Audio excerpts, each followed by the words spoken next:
UN본부에서 열린 5.18 국제학술대회에 발제자로 참석한 이들을 만나보고 있습니다.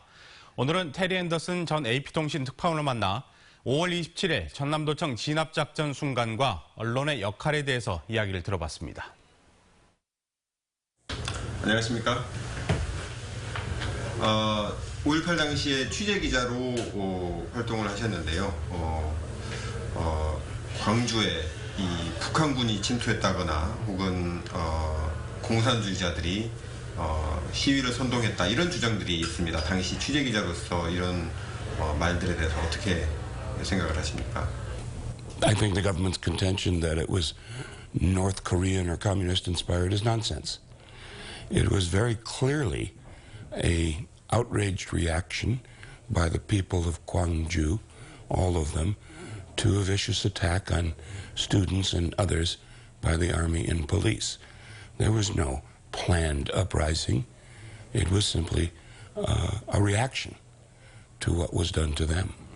마지막 날과 그 전날이 인상 깊었다라고 하신 글을 읽은 적이 있습니다.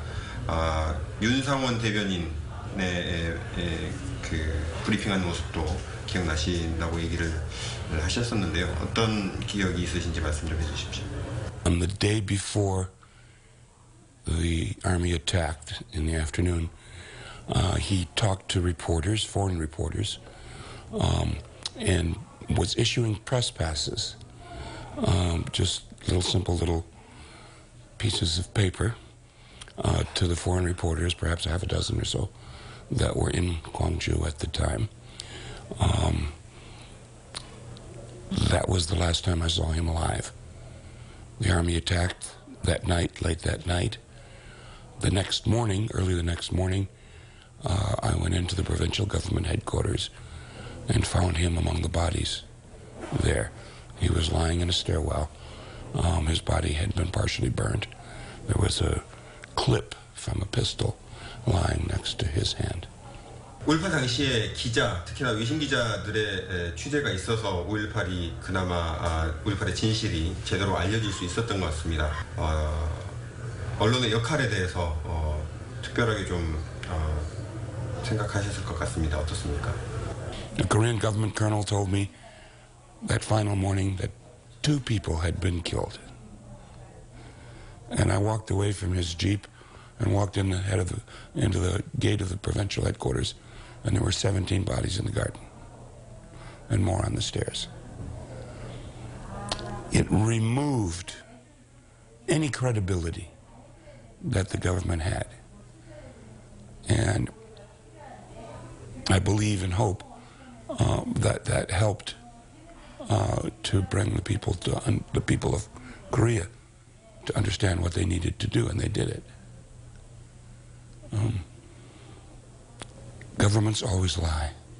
Governments who do terrible things tell terrible lies. It is the role of the press. It is the function of journalists.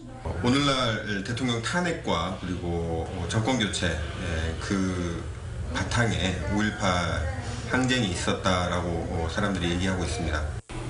I think the impeachment and removal of President Park was a marvelous test of Korea's democracy and a test that you survived very well.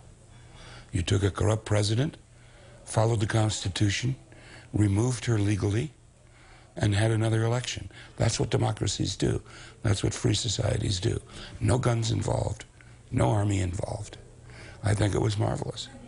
I think the Gwangju uprising motivated a lot of things in the following decades.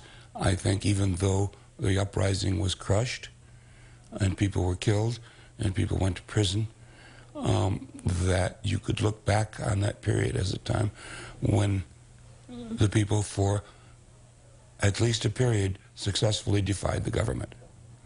네, 오늘 말씀 고맙습니다. You're welcome.